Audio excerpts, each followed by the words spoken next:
আপনারা কোনো একটি পক্ষে মানে প্রান্তীয় মান দ্বারা প্রভাবিত হতে চান না।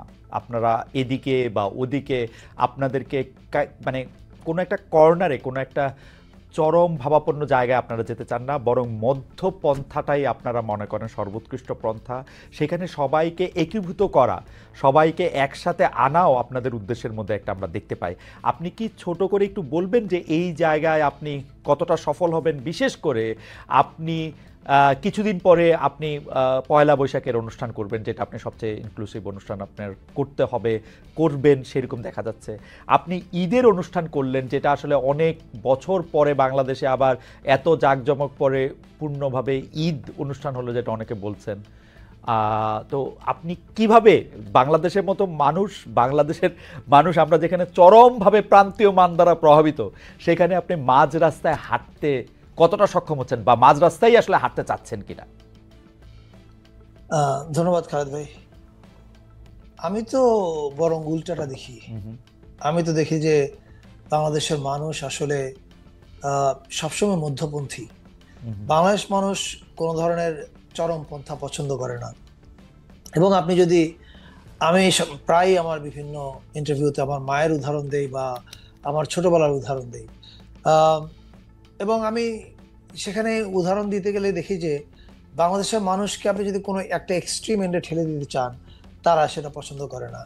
এবং আজকে যে আমরা সরকারে বসে একটা দায়িত্ব পালন করছি, এই দায়িত্বটা যে আমাদের হাতে এসছে বা আমাদের কাঁধে এসছে, এটার পিছনে যে 5ই আগস্টে যে একটা বড় গণ অভ্যুত্থান হয়ে গেল, এবং সেই গণ অভ্যুত্থান আমরা যদি রিওয়াইন্ড করতে থাকি, তাহলে আমরা পিছনে গেলে দেখতে থাকবো যে 36 দিনের যে আন্দোলনটা হলো, সে আন্দোলনটা আসলে 16 বছরের একটা পুঞ্জীভূত ক্ষোভের প্রকাশ। এটা অ্যাপারেন্টলি একটা রাজনৈতিক ঘটনা হলো, আমি মনে করি এটা একটা সাংস্কৃতিক ঘটনা। সাংস্কৃতিক ঘটনা এই অর্থে বলছি যে আপনি দেখবেন যে আওয়ামী লীগের রাজনীতির মূল জিনিসটা ছিল যে তারা একটা কিছু ফিল্টার বানিয়েছিল, মুক্তিযুদ্ধের পক্ষ বিপক্ষ, বাঙালি সংস্কৃতির পক্ষ বিপক্ষ, শুদ্ধ সংস্কৃতি, অশুদ্ধ সংস্কৃতি, অপসংস্কৃতি, এরকম নানা ফিল্টার বানিয়ে তারা বলে দিত যে ওকে, রক মিউজিক এটা অপসংস্কৃতি, ওকে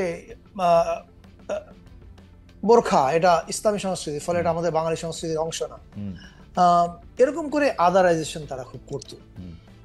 এবং কেউ যদি তার সমালোচনা করত, তখন অন্য কোনো ফিল্টারে যদি বা অন্য কোনো লেন্সে যদি তাকে বাদ না দেওয়া যেত, তখন বাদ দিত এই বলে উনি মুক্তিযুদ্ধের বিপক্ষ শক্তি।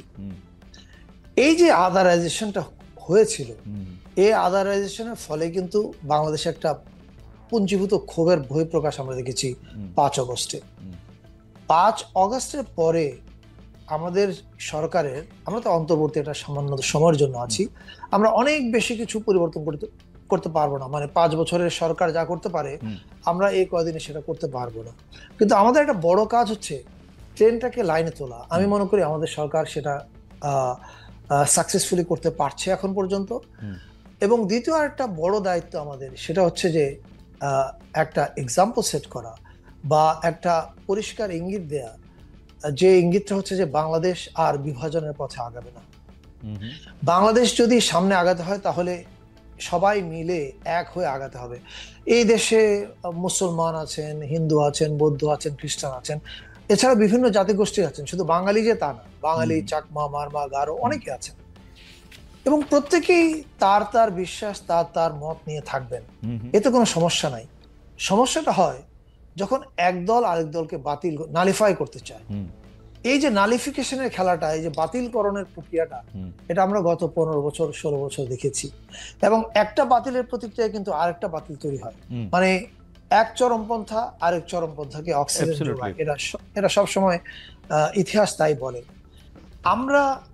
আমরা বিশ্বাস করি যে আমরা সবাই মিলে, বাংলাদেশের সব মানুষ, আমরা যদি আমাদের ভিন্নতা থাকবে, আমাদের চিন্তার বৈচিত্র্য থাকবে, আমাদের জাতিসত্তার বৈচিত্র্য থাকবে, কিন্তু সেই বৈচিত্র্য নিয়েও আমরা যদি এক হয়ে এগোতে পারি, তাহলে বাংলাদেশের ভবিষ্যৎ উজ্জ্বল। ফারুক ভাই, আমার আসলে প্রশ্নটা ছিল যে আপনি কতটা পারতেছেন। যেমন ধরেন, আপনি যখন এই কথা বলতেছেন, অনেক মানুষ আপনার কথা শুনতেছেন, তাদের কেউ কেউ বলতেছেন যে ধরেন এইবারের ঈদ উৎসবটার কথাই যদি ধরি, কেউ কেউ এরকম বলতেছেন যে আপনি ঈদ উৎসবের যে ঈদের আনন্দ মিছিল সেইটাতে কিছুটা পৌত্তলিকতা ঢুকিয়ে দিয়েছেন।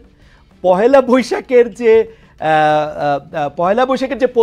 পৌত্তলিকতা, আমি সবই কোট আনকোট করছি, পয়লা বৈশাখের যে পৌত্তলিকতা তাতে আপনি কিছুটা ধর্ম ঢুকিয়ে দিবেন, কারণ আপনি একটা মেল্টিং পটের মধ্যে দিয়ে আসলে সবাইকে একীভূত করতে চান। আপনি কি এই ব্যাপারটাকে সেকেন্ড করেন যে তাদের এই মতামতটাকে? না, আমি প্রথমে একটু পরিষ্কার করার জন্য বলি, জি, ফর রেকর্ডস। প্রথম কথা হচ্ছে, আমরা যখন সবাই মিলে একটা সরকার চালাচ্ছি, অন্য যে কোনো মন্ত্রণালয়ের সাফল্য এবং ব্যর্থতা আমি ওন করি। আমার মন্ত্রণালয়ের সাফল্য ব্যর্থতা অন্য মন্ত্রণালয় ওন করে, এবং এটা হচ্ছে টিম, এটা হচ্ছে টিমের ব্যাপার, এবং আমরা টিম ইউনুস এইভাবে কাজ করছি বলে আমি বিশ্বাস করি। কিন্তু ফর রেকর্ডস একটা পরিষ্কার করার জন্য বলা প্রয়োজন যে এই যে আমরা সংস্কৃতি মন্ত্রণালয় থেকে চাঁদ রাতে শিল্পকলা একাডেমিতে ঈদ উৎসব শুরু করেছি। এটা এবার শুধু আমরা ঢাকা শিল্পকলায় করেছি, সামনের ঈদে সমস্ত শিল্পকলায় বিভিন্ন জেলা শহরে ছড়ানো হবে। এবার যদি আমরা আসি হচ্ছে ঈদ মিছিলের প্রসঙ্গে, আমাদের যখন চাঁদ রাতের উৎসবের প্রস্তুতি চলছিল, ওই সময় আমাকে আসিফ ফোন করে, আমাদের আসিফ মোহাম্মদ সজীব ভুঁইয়া, আমাদের এলজিআরডি উপদেষ্টা। উনি আমাকে বলেন যে ফারুকী ভাই, এরকম তো একসময় ঈদের মিছিল ছিল, চল এটা তো আমরা আরেকবার রিভাইভ করতে চাই। আমি বলছি গ্রেট আইডিয়া। এবং এটা আমরা যে কালচার পলিসি এক্সিকিউট করতে চাই বাংলাদেশে, সেই পলিসির সঙ্গে এটা পারফেক্টলি ম্যাচ করছে। Let's do it together. So এটা মূলত ঢাকা সিটি কর্পোরেশন উত্তরের আয়োজন। আমরা মন্ত্রণালয় থেকে শুধুমাত্র হেল্প করতে পেরেছি দুইটা জায়গায়, কারণ আমরা নববর্ষ এবং আমাদের আয়োজন নিয়ে এত ব্যস্ততার কারণে নববর্ষে এবার আমাদের হিউজ এঙ্গেজমেন্ট। আমি নববর্ষের প্রোগ্রামের তালিকা বললে হয়তো এই প্রোগ্রাম শেষ হয়ে যাবে। তো ফলে আমরা সংস্কৃতি মন্ত্রণালয় থেকে যেটা করেছি সেটা হচ্ছে, র্যালি গিয়ে মানিক মিয়া এভিনিউতে মেশার পরে যে সাংস্কৃতিক অনুষ্ঠানটা হয়, ওই অনুষ্ঠানটা সংস্কৃতি মন্ত্রণালয় শিল্পকলা একাডেমির মাধ্যমে আয়োজন করেছে। আর এছাড়া এই অনুষ্ঠানে, এই ঈদের মিছিলের প্রচারণার জন্য বাংলাদেশের 1 নম্বর ফিল্ম স্টার শাকিব খান থেকে শুরু করে আফরান নিশো, আরো অনেকে ভিডিও বাইট দিয়ে মানুষকে উদ্বুদ্ধ করেছে। এই উদ্বুদ্ধকরণের কাজগুলোতে আমাদের মন্ত্রণালয় হেল্প করেছে। ওকে, এবার যদি আসি আমরা ঈদ মিছিলের প্রসঙ্গ, জি, ঈদ মিছিলের যে মোটিভগুলোর কথা বলা হচ্ছে, এই মোটিভগুলো আমি আবারও বলছি, তারা আমাদেরই কি বলে ভ্রাতৃপ্রতিম প্রতিষ্ঠান, ফলে আমি ডিফেন্ড করছি মনে হতে পারে, কিন্তু আমি বলতে চাই যে এটা অনেক তাড়াহুড়োর মধ্যে করা হয়েছে। এবার মাত্র 6-7 দিনের আয়োজন, ফলে ইভেন্ট কিউরেশনে অনেক রকমের জিনিস আছে, যেটা আমি শিওর আমাদের ঢাকা সিটি কর্পোরেশন এটা থেকে তারা লেসন নিয়েছে, এবং আপনার পরের ঈদ যখন ঈদ মিছিল হবে, সেখানে আপনারা অনেক রকমের কিউরেশন আরো অনেক ম্যাচিওর হতে করা হবে। ঈদের মিছিল ঈদের সঙ্গে সামঞ্জস্যপূর্ণ হবে। পয়লা বৈশাখ আবার কারো বিজু, কারো সাংরাই, সেটা ওটার সঙ্গে সামঞ্জস্যপূর্ণ হবে। এটা এই কিউরেশনটা আমি মনে করি আরো বেটার আপনারা আগামী